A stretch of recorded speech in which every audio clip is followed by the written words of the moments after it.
Magandang hapon mga bata! Natatandaan niyo ba ang mga sinabi ko kahapon? Yung tungkol sa mga benefits ni na lolo at lola.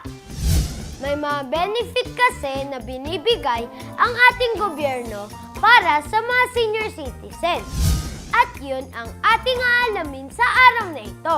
Tara kids, samahan niyo ako! Magandang hapon po, Tito Loren. Ano-ano po ang mga benepisyo na binibigay sa mga matatanda? Alam mo, napakaswerte ng mga nakatatanda nga ngayon kasi maraming ibinibigay ng benepisyo. Pag sinabing nakatatanda ka dito sa Pilipinas, you are 60 years old. So kapag 60 years old ka na, ang ating mga lokal na pamahalaan, may opisina pong nangangalaga yan, yung Office of Senior Citizens Affairs, yung OSCA. Dapat magparehistro po kayo doon. Yung mga nakatatanda, limbawa kung taga Makati ka, doon ka sa Makati magpaparehistro at kayo i-issuehan po ng Senior Citizens Card. Itong Senior Citizens Card ay magagamit nila sa mga discount. Sa medisina, sa restaurant, may 20% discount. Pero dito sa ating pamahalaan, may binibigay tayong benepisyo kung tawagin yung social pension.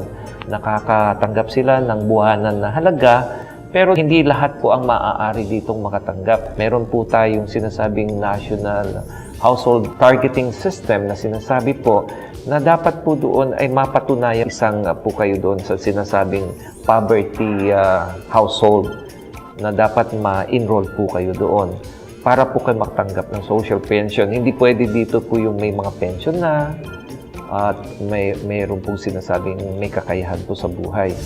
Ano po ang mga grupo na tumutulong sa kanila upang makuha ito?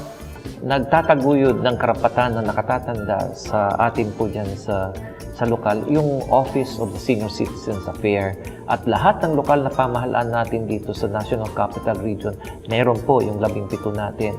Kaya kung may mga problema po ang ating nakatatanda, pwede po silang dumulog doon. Pwede rin sila dumulog po sa DSWD at ang DSWD ang tutulong sila na may ilapot ang kaso nila doon sa OSCA.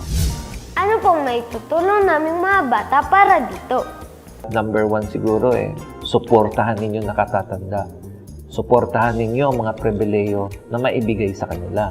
Kasi sabi nga, kailan pa magsisimula para matulungan naman nakatatanda? Ngayon na. Sana kayong mga kabataan, lalong-lalo ka na Bensi, ay itaguyod mo na dapat ang nakatatanda ay dapat igalang, irespeto, at sa lahat mahalin. Maraming salamat po, Tito Thank you very much, Bensi. Wow, ang galing! Ang dami palang ibinibigay na benefits ang ating gobyerno para sa ating mga lolo at lola. Tiyak na malaki ang may tutulong nito sa kanila. Lalo at marami sa kanila ay wala ng trabaho at sakitin na rin.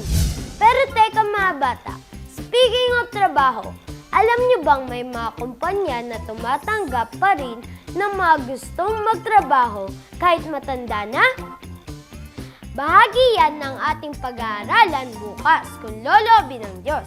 Hanggang sa muli, dito lang sa Bensi Bibo!